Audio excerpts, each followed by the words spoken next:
దసరా కాగానే వెంటనే వచ్చేది దీపావళి. అందరికీ ఇష్టమైన పండుగ అని చెప్పొచ్చు.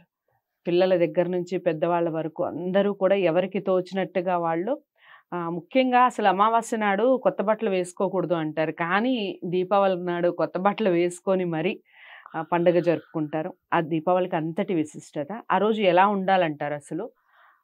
పూజా విధానం ఏ విధంగా ఉండాలి? అలాగే దీపావళిని ఏ విధంగా జరుపుకుంటే అందరం హాయిగా ఉంటాం చెప్పండి? దీపావళి అంటే మనం కార్యక్రమం పేరే దీపాలతో ఉంది. హ్మ్. అంటే హ్మ్. ప్రకాశమానమైనటువంటి పండుగ అని అర్థం. ఆత్మ, జ్ఞానము, హ్మ్. కైంకర్యము లేదా ప్రపత్తి. హ్మ్. ఈ పదాలతో ఉండే పండుగ ఇది. ప్రపత్తి అనే ఒత్తిని, జ్ఞానం అనే నెయ్యితో, హ్మ్. ఆత్మ అనే ప్రమిదలో హ్మ్. గురువుగారి ద్వారా హ్మ్. ప్రకాశింప చేసుకోవడమే హ్మ్. ఈ దీపం లక్షణం. ఇటువంటి దీపాలన్నీ వరుసగా పెట్టి పరమాత్మని పొందటం. హ్మ్. ఇంతే. దీన్ని అంటే మనం వస్తు ప్రపంచాన్ని అంటే మొత్తం అక్కడ ద్రవ్యాలన్నీ పెట్టి మన మనసులో భావం సరిగ్గా లేకపోతే హడావుడి చేసేసి ఇది అది అనే గాబరా గాబరా చేసేస్తే అలా కాదు. ప్రతి హ్మ్. క్షణాన్ని ఆస్వాదించగలిగితే హ్మ్. అది ఆ పండగకి ఒక అర్థం ఉంటుంది హ్మ్. ఏదైనా. హ్మ్. అట్లా మనం లేవటం తెల్లవారుజామున మేలుకొలపడం దగ్గర నుంచి హ్మ్. రాత్రి పడుకునేదాకా ఆనందంగా ఉండే పండుగ హ్మ్. దీపావళి దీపావళి. పండుగ. అవును. ఎందుకంటే ఆడపిల్లలతో హ్మ్. అంటే మేనత్తలు, చెల్లెళ్ళు, అక్కలు కుటుంబం అంతా వచ్చేస్తుంది పండగంటే. హ్మ్. ఈ పండగంటే. హ్మ్. అంటే హ్మ్. నాన్నగారు, చిన్నాన్నగారు, పెదనాన్నగారు వాళ్ళంతా ఒక వరుస. హ్మ్. పిల్లలంతా ఒక వరుస. అల్లుళ్ళంతా ఒక వరుస. అవును. వీళ్ళందరికీ బొట్లు పెట్టి బట్టలు పెడతారు. పొద్దున్న హ్మ్. మంగళహారతి ఇస్తారు. హ్మ్. హ్మ్. ఈ ప్రాంతంలో ఉంది. హ్మ్. పొద్దున్నే నివాళులు మంగళహారతులు ఇస్తారు. హుహు. ఇచ్చి ఈ స స బ్రహ్మరంధ్రం ఇక్కడ మాడకు ఆయిల్ పొడి. హ్మ్. ఆవుదం లాంటివి పెడతారు. హ్మ్. హ్మ్. అంటే బొట్లు పెట్టి వాళ్ళందరికీ హారతులు పడతారు. హ్మ్. పొద్దున్న తెల్లవారుజామున జరుగుతుంది ఈ పని. హ్మ్. అయిన తర్వాత పెద్ద ఆడపిల్ల ఎవరైతే ఉన్నారో హ్మ్. చక్కగా 2 కాకర పువ్వులు లాంటివేవో వెలిగించేసి హ్మ్. వీళ్ళకి స్నానాలకి అంటే అప్పటి నుంచి పండగ ప్రారంభమైపోతుంది. అంటే సూర్యోదయం కన్నా ముందే హ్మ్. పండగ హడావుడి ప్రారంభం అయిపోతుంది. అయిన హ్మ్. తర్వాత వాళ్ళొచ్చిన తర్వాత ఈ హ్మ్. మంగళహారతి పట్టిన వాళ్ళందరికీ బట్టలు, ఆడపిల్లలందరికీ హ్మ్.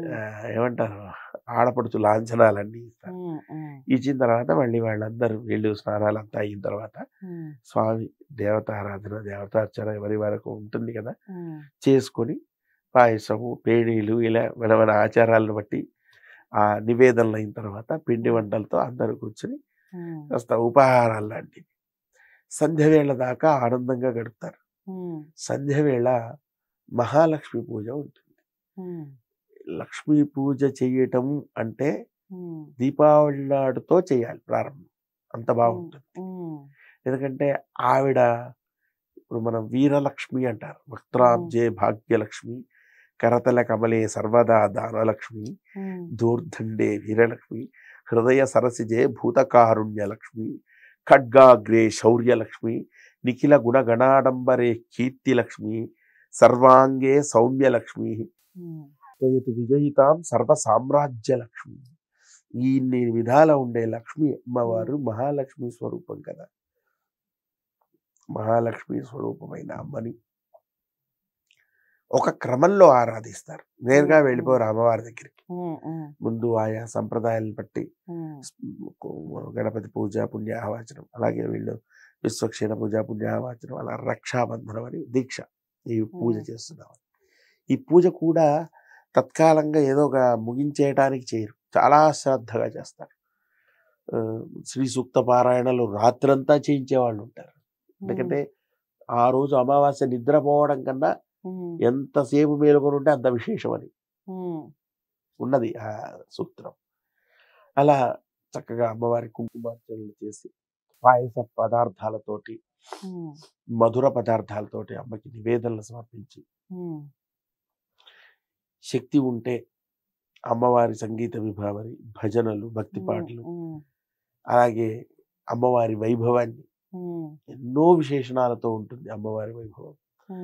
అమ్మవారి వైభవాన్ని వినటం, అలాగే హారతి అయిన తర్వాత ఆనందంగా ఆ కృష్ణస్వామి నరకాసుర వధకి యుద్ధానికి వెళ్ళినప్పుడు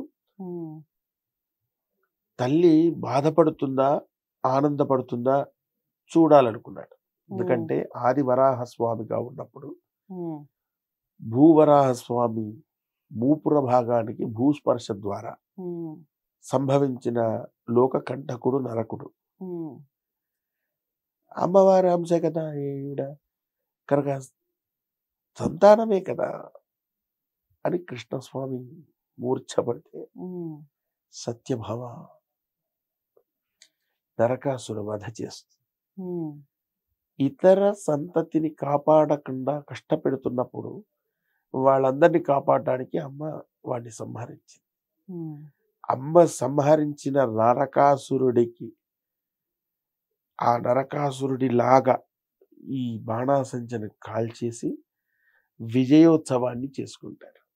లక్ష్మీదేవి, కృష్ణస్వామి, సత్యభామ కృష్ణుల నరకాసుర వధ అయిన తర్వాత కృష్ణ పూజ కూడా చేస్తారు. చక్కగా బాణాసంచ కాల్చడం, అవి మానవాళికి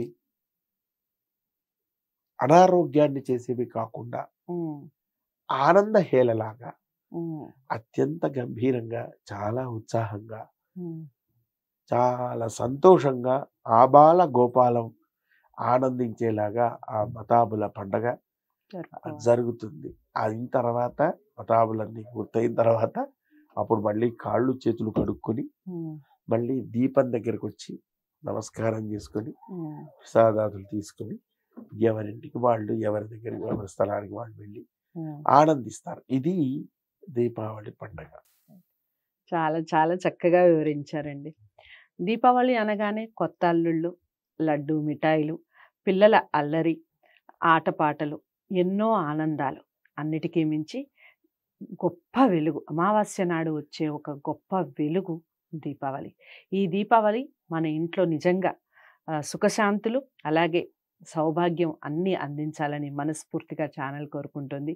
మీరు కూడా దీపావళిని అత్యంత ఉత్సాహంగా జరుపుకోవాలని మనస్ఫూర్తిగా కోరుకుంటూ వీడియోని, ఛానల్ని తప్పకుండా మీరు ఆదరిస్తారని అనుకుంటున్నాను. మరి మీరు చేయాల్సిందల్లా ఛానల్ని సబ్స్క్రైబ్ చేసుకోవడంతో పాటు వీడియోని లైక్ చేసి అందరికీ షేర్ చేయండి.